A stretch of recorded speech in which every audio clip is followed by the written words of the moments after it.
que nous dénonçons avec force depuis plusieurs années. Ces sujets étaient apparus avec encore plus d'acuité au cours de la crise dite des Gilets jaunes. Ainsi, plusieurs secteurs ont été visés par les investigations de l'autorité de la concurrence, notamment celui des déchets ménagers, des transports, de l'alimentation et des carburants. Nous avons donc la confirmation de ce que nous disions ou de ce que plusieurs enquêtes avaient déjà dénoncé, à savoir des prix plus élevés en Corse que sur le continent concernant plusieurs produits de consommation courante. Nous voudrions profiter de cette prise de parole, de cette question orale, pour rappeler d'une part que cette situation est proprement inacceptable dans la mesure où la Corse, comparativement au continent, est déjà l'un des territoires les plus pauvres. Ce différentiel au niveau des prix ne contribue qu'à aggraver une situation déjà insupportable pour beaucoup de foyers insulaires. D'autre part, nous voudrions également rappeler ici que la concentration d'intérêts économiques à travers la convergence de différents secteurs en situation de monopole, de duopole ou d'oligopole n'est pas le modèle de développement que nous voulons pour la Corse. Dans ces conditions, nous voudrions savoir quelle suite politique entendez-vous donner à ce rapport qui préconise plusieurs évolutions et mesures à droit constant ou en fonction de modifications législatives. D'autant plus que l'avis de l'autorité de la concurrence fait également des recommandations à l'adresse de notre institution, de la collectivité de Corse. Par ailleurs, de quelle manière la collectivité de Corse a-t-elle été associée à ces travaux? Enfin, si nous attendons de l'État qu'il prenne ses responsabilités, notamment dans les domaines desquels nous avons été ou nous sommes jusqu'à présent exclus, il ne s'agirait pour autant aucunement qu'il se substitue à la collectivité de Corse par rapport aux choix politiques qui ont été les siens ou qui sont les siens. Je vous remercie par avance pour votre réponse. Merci, chers collègues. Donc, la parole au président du Conseil exécutif. Merci, Monsieur le Président de l'Assemblée de Corse, Monsieur le Président de l'Assemblée de Corse, Monsieur le conseiller territorial, caro collega amigo,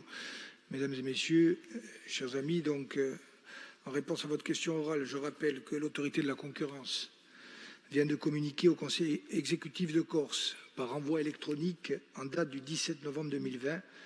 son avis, ouvrez les guillemets, relatif au niveau de concentration des marchés en Corse et son impact sur la concurrence locale. Fermez les guillemets. Il convient de préciser que cet avis a également été présenté et commenté par la présidente de l'autorité de la concurrence, Madame Isabelle Da Silva, notamment dans un article d'un quotidien local en date du mardi 17 novembre 2020, donc le jour de la communication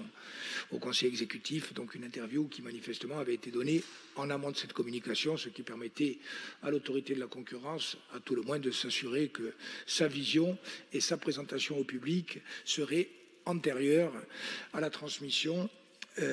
aux autorités en charge de cet envoi, de cette destination. Alors sur le fond, vous l'avez rappelé, cet avis aborde les mécanismes de formation des prix et plus globalement le fonctionnement de 4 secteurs stratégiques de l'économie corse. D'abord le prix du carburant, ensuite les prix des produits dans les grandes et moyennes surfaces, troisièmement les transports maritimes, enfin les déchets, donc 4 secteurs stratégiques qui conditionnent et impactent le quotidien des Corses et à propos desquels nous avons effectivement eu l'occasion, en ce qui concerne le Conseil exécutif de Corse et plus globalement la majorité territoriale, d'une part de faire des propositions souvent radicale de réforme de l'organisation du fonctionnement, ensuite de dire que la nécessité de ramener les prix plus importants de façon générale dans ces secteurs en Corse que dans les moyennes des territoires continentaux, de ramener les prix à de plus justes proportions était pour nous un enjeu politique, économique et social prioritaire. Au-delà de ce rappel, l'avis de l'autorité de la concurrence intervient au terme de 18 mois d'instruction et dans un contexte de crise sanitaire, économique et sociale aiguë qui vient aggraver une situation préexistante dégradée,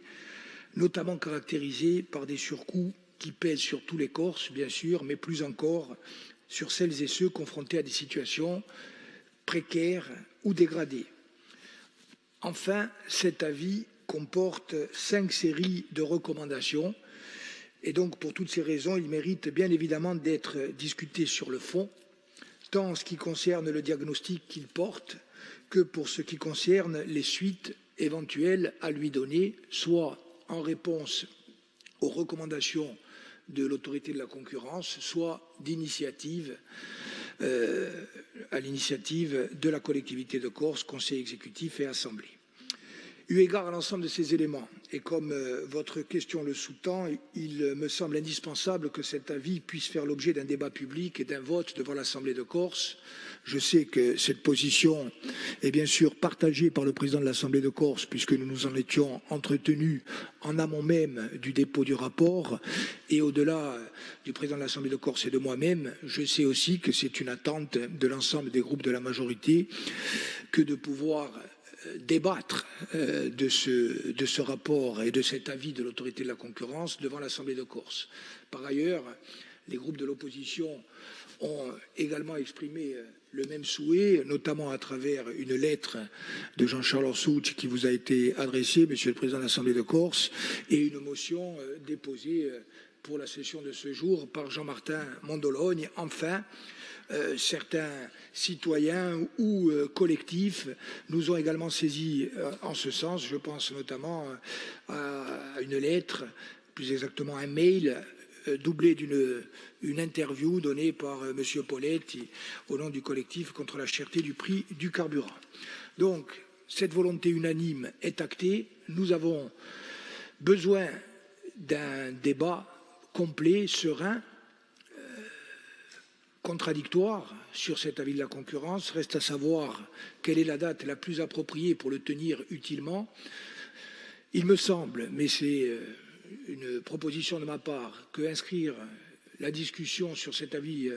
de la concurrence au 17 décembre, date de notre prochaine session, risque de ne pas nous permettre aux uns et aux autres d'aller au fond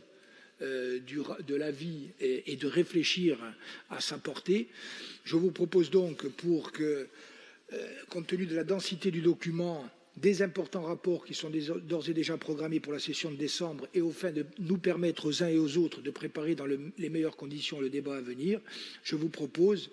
que le rapport du Conseil exécutif de Corse présentant cet avis et le mettant en débat devant l'Assemblée de Corse soit inscrit à la session du mois de janvier. Je recueillerai à l'égard de cette proposition l'avis du président de l'Assemblée de Corse, bien sûr, des présidents de groupe. Je l'ai fait hier par écrit. En tout cas, en ce qui concerne le Conseil exécutif de Corse, il y aura un débat sur cet avis, sur ce qu'il dit, sur le diagnostic qu'il pose, sur les recommandations qu'il émet et enfin sur ce que nous, en tant qu'institution souveraine, nous entendons faire par rapport à des questions qui sont des questions essentielles. Merci, Monsieur le Président du Conseil exécutif. La question orale suivante va être posée par Chantal Pédinier du groupe